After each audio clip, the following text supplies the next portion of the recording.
be a thing where we have these mixers or these, Mm-hmm. I guess, I don't want to say like sessions, but where people come together with like minds and just brainstorm on things. Yeah. Um, Hell yeah. the other one was Great question. about having like a candy lounge. You were mentioning, um, for one thing, a lot of people haven't gotten to go to Amsterdam, so they don't understand certain concepts of how a lounge really could work. Mm-hmm. But we've talked about this for like the last year, and I'm not sure for DC, but I know for Maryland, the way it's written, it just won't work Don't because make there's sense. too many variables on what's legal, what they don't want us to do. But if they let us do it, it would probably be beneficial to everybody. Like they don't want us to be able to sell products in the same space that we're consuming products. Mm-hmm. Um, how would somebody bring in what they're consuming if they're not buying it? All these variables. So I know you said you guys were looking into it for DC, but Mm-hmm. just your thoughts on a candy lounge and where it's going wrong, because I think that's really the future. Yeah. It's the obstacles. Yeah. Yeah. So those are my two thoughts, and then whatever else you guys come up with. Sweet. All right, cool. Right? Yeah, they already rolling.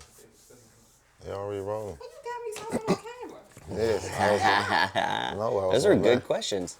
Won't let them respond. Come up with some stuff. So All right. We already rolling, so action. we back, man. My man Rob still here. So we had a couple more questions for you before the break. One of them was about the obstacles with the cannabis lounges facing the way the legislations are written, and how can we get over this obstacle? You know what I'm saying? What are the barriers between the legislatures and the license holders? I smile because we're working on this with our second retail license in DC, and at least in DC, they're super receptive to the idea, and they think that in a way they've done a good job of looking at markets that haven't worked and taking the best of a lot of different places, because really DC's hamstrung because it's medical and it's trying really hard to be as close to recreational as you can under a medical program. So what they've done is allow you to have different endorsements under your dispensary license. So if you have a conditional license right now, when you are in that year-long period and you get your LOI or your lease, and you submit that to ABCA saying, all right, now we're legit. You said the first stage looked good. Now we're real. We've got a lease. Come out and do the inspection, and that's when you're doing all your build-out and everything. The only thing really standing in the way in DC from a true on-site consumption, safe use treatment facility is that second license type. Or summer garden is outdoor consumption. So you just have to know which license types apply to what you want to do. And so the safe use treatment is what you're going to think of as a lounge indoor consumption. In DC, it doesn't have to be separate from the dispensary in terms of it can't be in the same building. It just has to be a different part of the space. building, yeah. So for a building we looked at, it's 3 stories. The ground floor is a sushi restaurant. The owners of that own the building.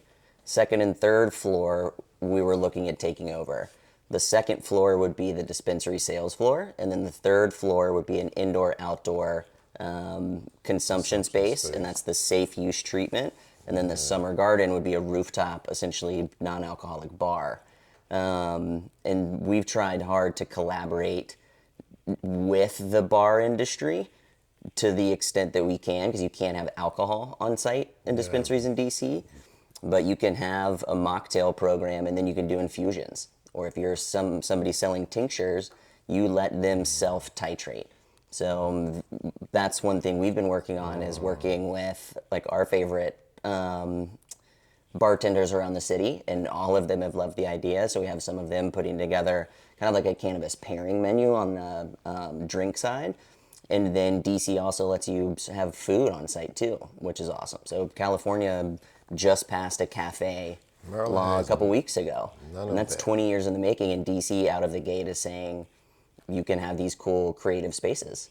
So that's where I think the future is, because part of the stigma around cannabis is kind of like the lonely stoner stereotype, and that's because there's no real other place to do it. Yeah. And so when you have these spaces where the community can come together, I think that also goes a long way to shaking some of those stigmas, because kind of like the Startup Week thing gave more eyeballs on it. It kind of brought it into the mainstream.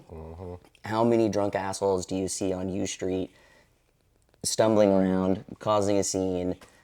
I think as consumption becomes more mainstream, people will see that, and you'll see a dispensary, people coming out of it, and you'll see people coming out of a bar, and you'll say, I prefer that. The proof will be very blatant at that point. Yeah. We So gotta consumption get to lounges that can be point. done right. I think DC could be a really cool example. So I'm actually really excited about it in the city. Hope so, man. But that's also up to the operators to execute. Like, if these things just become trap houses and nobody wants to actually go to them, that's not going to be good in terms of the business aspect of it either.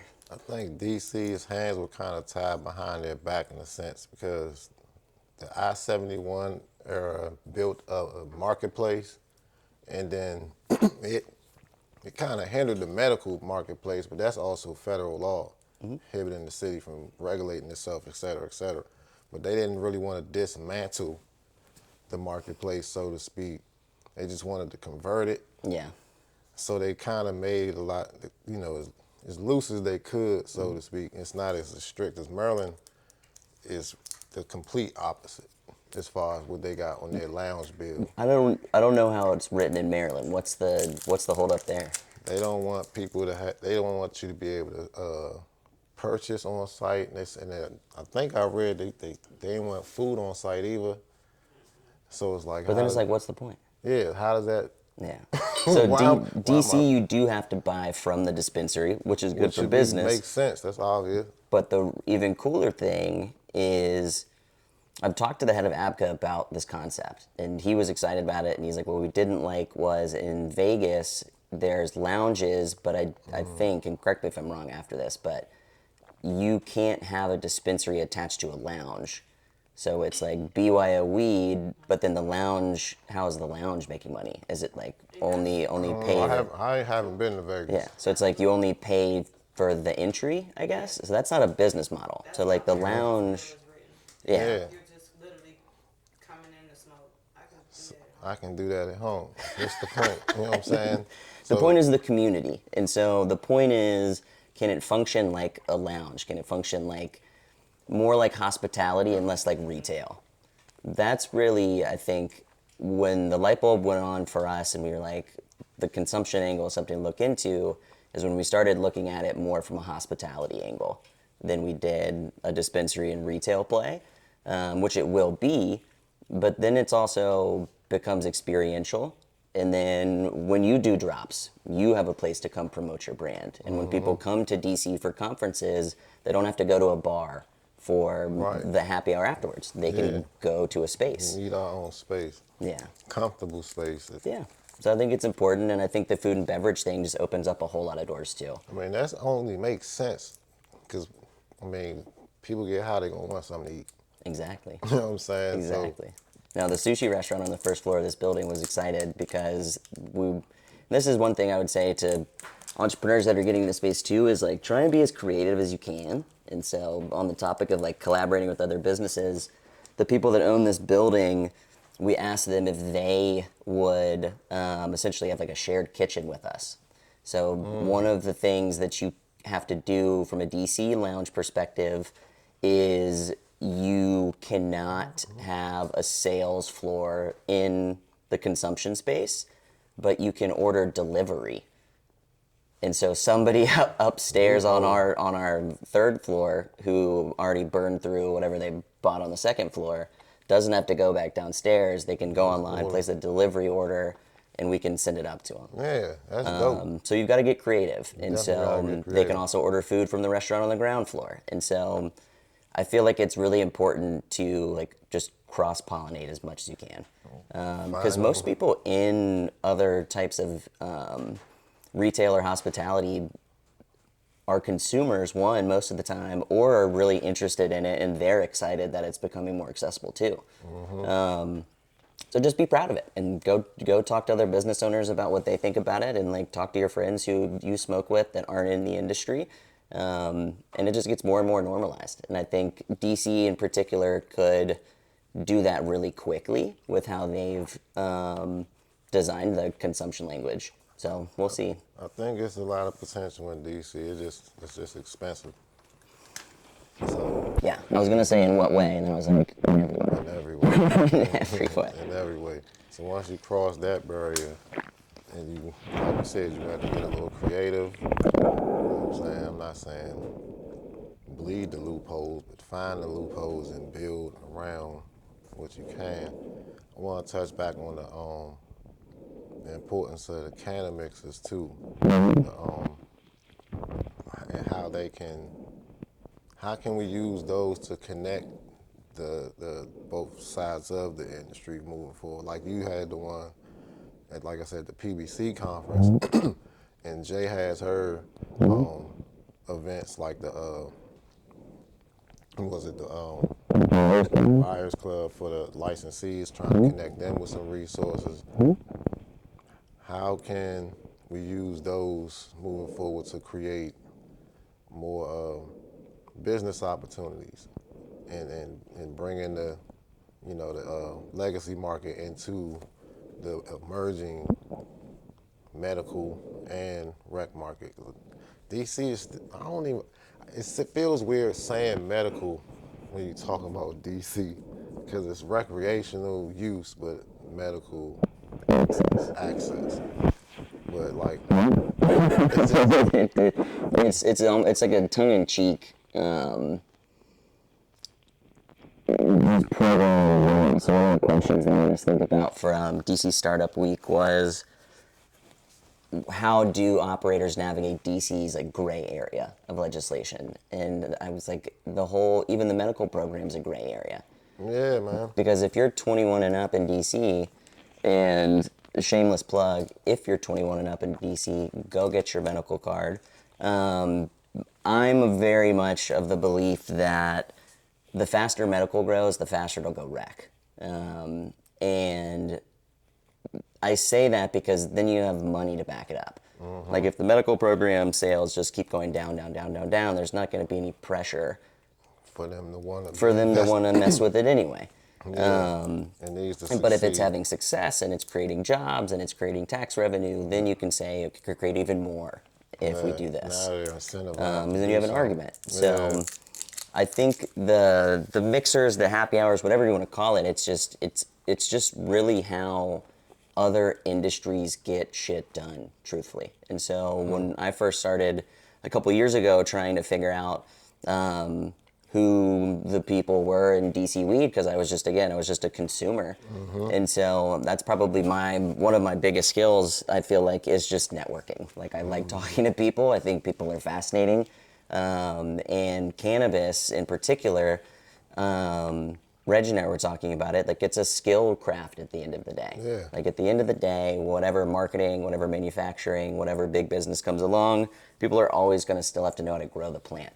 And so the people that know how to grow the plant need to be connected to the people that have licenses. And so one of the coolest things I thought happened at that mixer was you met Zach from Connecticut. He's a living soil grower. Yep.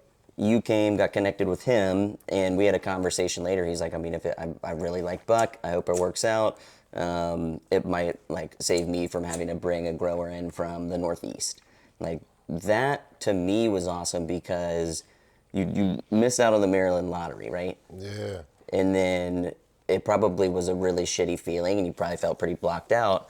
But if there's an avenue for you to use your skills with somebody that has the license, like that's a good match, in my opinion. And so when I started getting into it, I was a little surprised that what I was used to on the business side, which was networking events and conferences and trade shows, you have that a little bit, like at your cookout and pop-ups and stuff like that.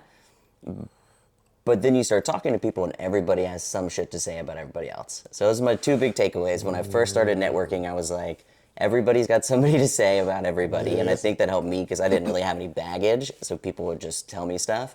But my biggest takeaway was, I don't think really anybody's just put effort behind getting everybody in the scene, I-71, black market, illicit, white market, license, whatever you want to call it. Just anybody that's involved in DC weed in the same room. Just pushing it forward. And it's good you make connections, but sometimes I talk about like enforcement in DC, and you think of shops being closed, but most business industries are almost self-regulated in the sense that the people that are in that industry self-regulate out people that they don't want to work with. And so once you build community, then the people that aren't meeting the standards of the community kind of are boxed out. Yeah. So I think that's kind of the next step of enforcement too, is one, the community has to be built, the community has to be connected, people have to be given opportunities outside of just having a license. And if you do have a license, they deserve to have resources and be connected to banking and the business side of what they're going to need to do to wrap a business around their grow operation or their home manufacturing. It's a big jump and it's a big gap. So I think it's crucial, and it's a lot of effort sometimes on the organizing front, but I think the stuff that you all do, and I think everybody that does just anything for the culture aspect and the grassroots of it, that's also super crucial too. And so it's just taking what's been kind of right under the table for a long time and just slowly bringing it up to where it is an industry that a lot of people can benefit from, but at the same time, like we were talking about earlier, being aware that not everybody has good intentions, truthfully. And a lot of people with the worst intentions wear suits. Some don't. So, man, like, that is we do have a very, very catty political attitude around this area, and that's regardless of inside or outside of Canada. And a lot of people smile and look one way and they really feel a certain way behind closed doors. So I think we got to get past that, and the people that are serious about moving the whole unit forward do have to sit down together and figure out how we can all help each other out. for sure. Or be boxed out, like you said, or just continue to complain about it. Either or. That's the worst. Yeah. That's the thing. Like, even if everything I just said does not work out, at least, like, there's people trying to have this conversation. You have to. Because there are a lot of people that talk about weed and they get all up in arms, and then they take a hit and then they don't do anything about it.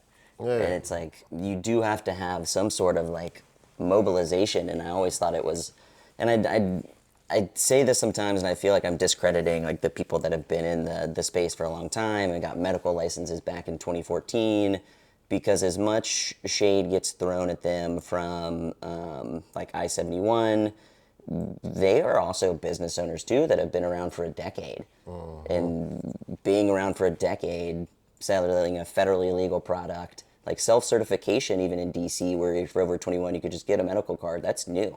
So it was a true medical market, and they scratched and clawed and tried to figure it out for a long time too. Yep. So they do deserve to have input in terms of how the market has expanded.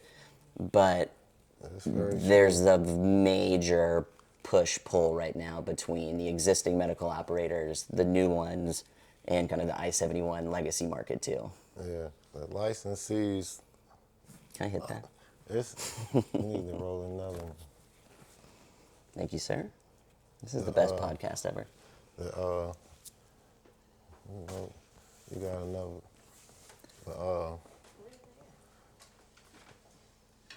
Let's bring it over here. Never mind.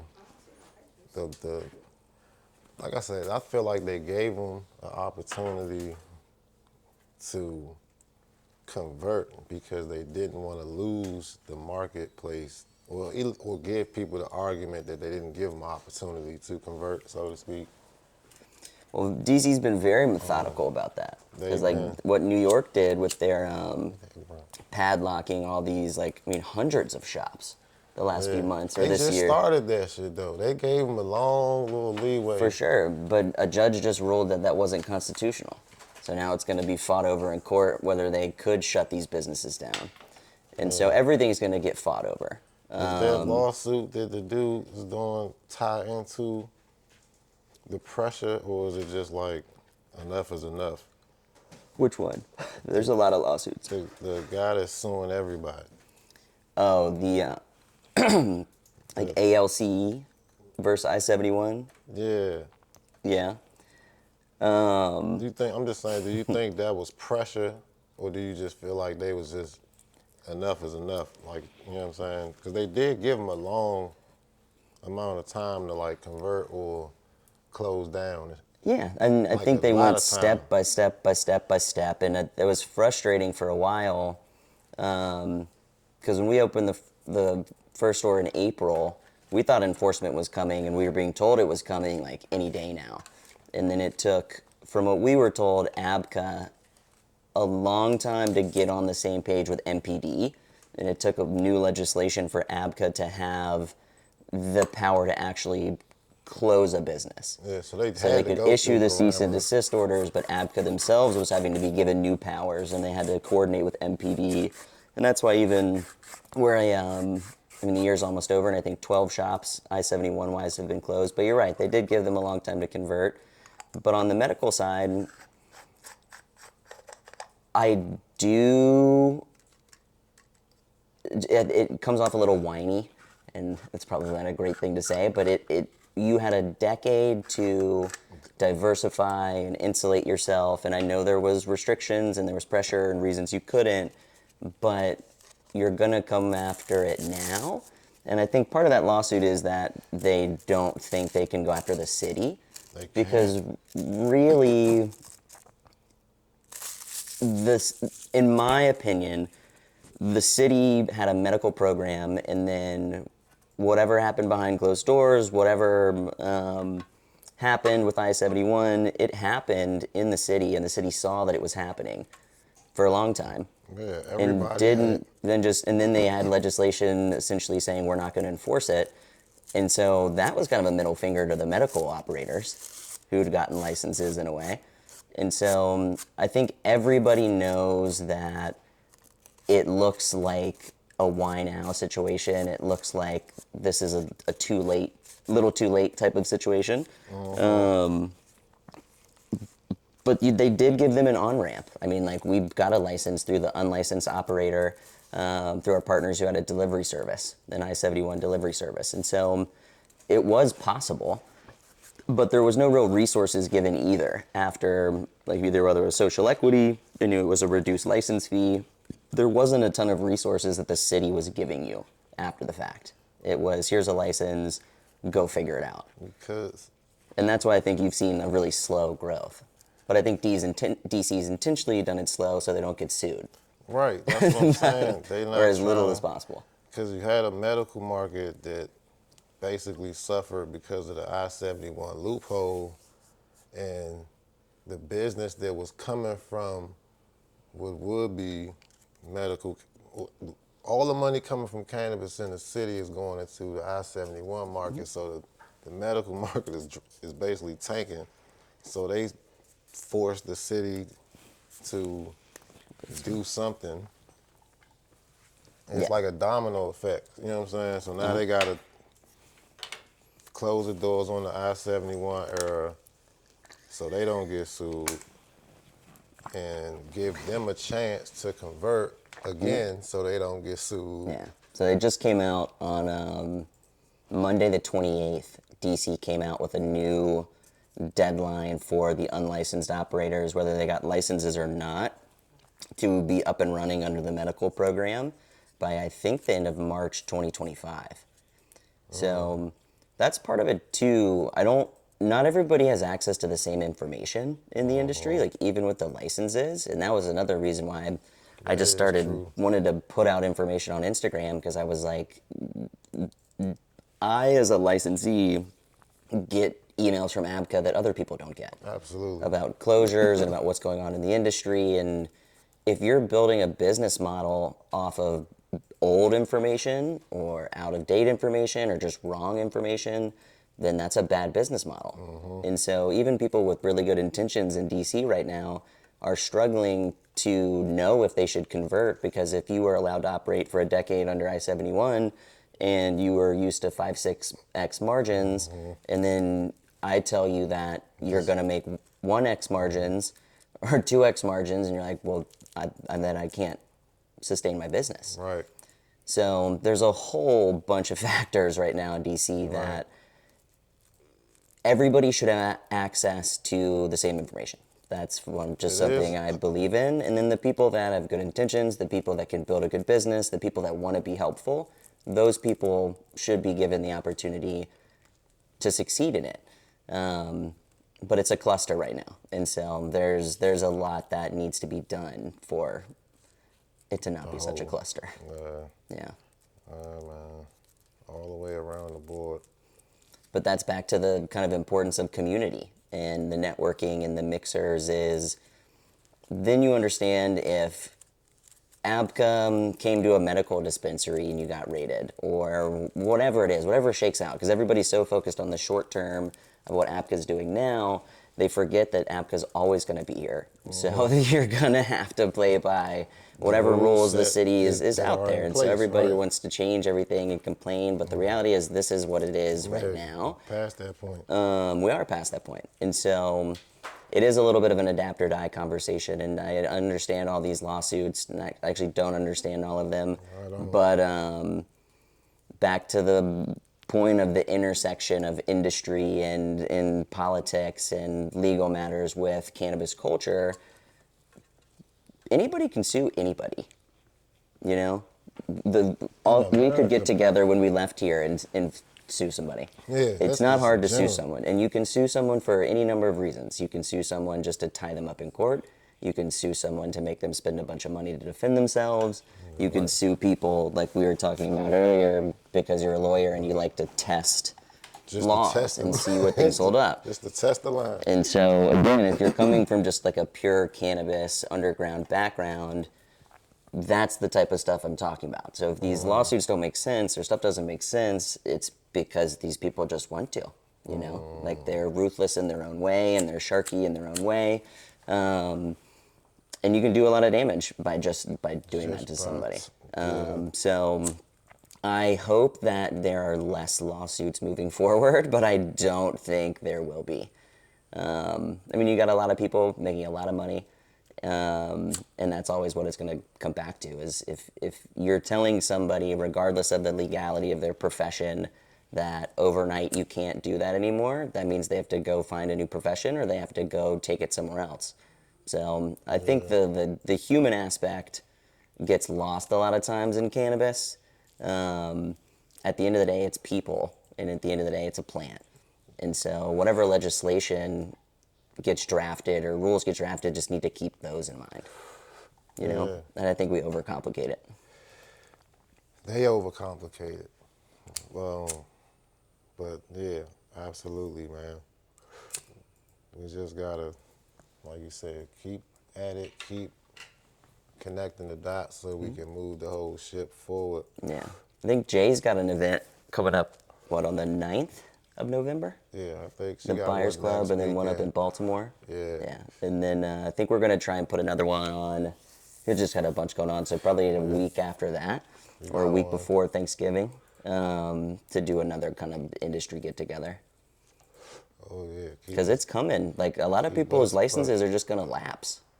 You know? Like, we're getting to that stage now. Like, DC extended the manufacturing and cultivation licenses a year across the board. So, like, if you had a manufacturing license that was issued and due to expire in 24, they gave you another year for 25. But they're not going to do that They're forever. not going to do it twice. And so people, it is kind of like you're at the starting line type of moment in DC right now. Because if all of these businesses fail and DC just has a bunch of dead licenses, what do they do then? Reissue them? Put them back on the block. Let somebody else next up. That'd be crazy. Because that's what is going on the Maryland side. They're going to let the licensees, they're hoping that they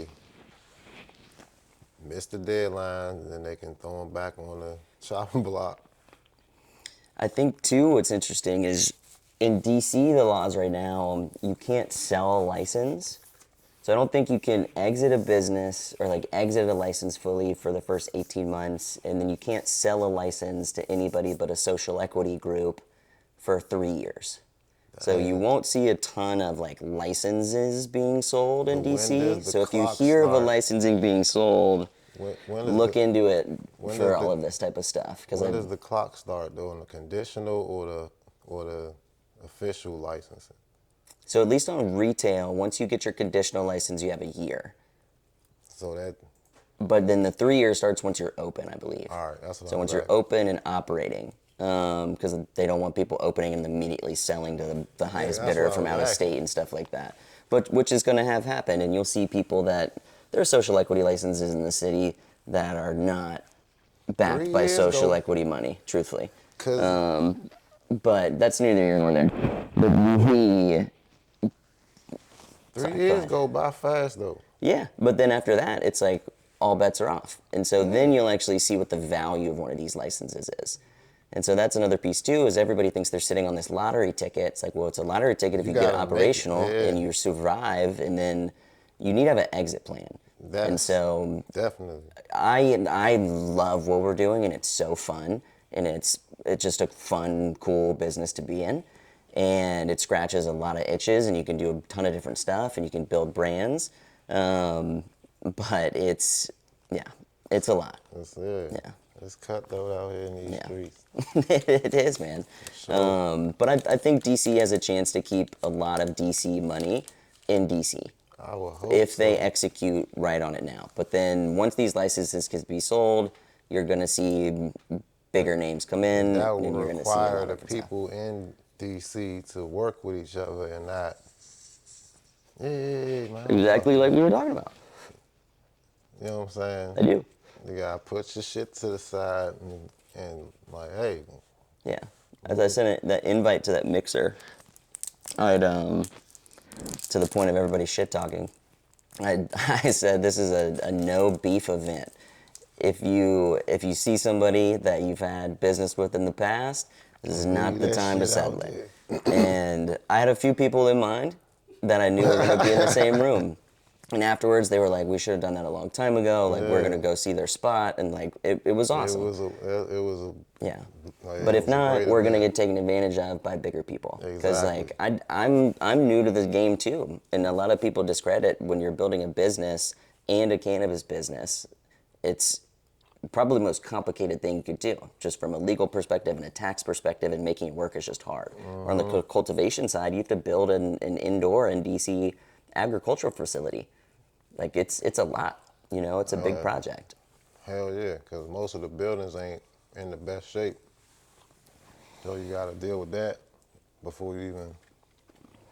Yeah, I was in a former medical grow over on Everett's a couple weeks ago, and there was mold everywhere, and it was pretty shocking. And they're not in the space anymore, and bet. they're going to turn it over to another cannabis tenant. So it's building or possible the in grow? DC. There's like some good momentum behind people finding facilities right now, but there's also people from big West Coast brands that are about to close on a huge lease. So if people locally don't get their claws in it now, It's gonna- money's going to start getting siphoned off, yeah. and then it'll be a shame. Yep. So it's all about community right now. It's Oh. all about people knowing each other, and it's all about people having each other's backs, because otherwise it's just not going to work. Is really what it comes down to. Put your shit aside and work together. We gotta figure this shit out before the ship go down. Tell 'em, We're bud. sitting out here floating like the Titanic, talking about what happened. Whoever's left on the jump, they're gonna leave y'all. You know how the movie went. Yeah. But yeah, man. So what else? Where can the people find you at? What else you got coming up in these next few months before the end or next year? You know, where's your dispensaries at? Or are they open? Yeah, so Green Theory, the first one I opened is in Palisades, north of Georgetown. Okay. And then we're working on a spot for the second brand, Cat and I, which is called Botanic. All right. We are also going, and I'll leave people with this too, don't think you're locked out if you don't have a license. Get in touch with people that are in the space and I'll look at white labeling opportunities. Like if you have a brand or if you are a really good graphic designer or if you're, if you're really good at designing Mylars, you can create a brand out of that.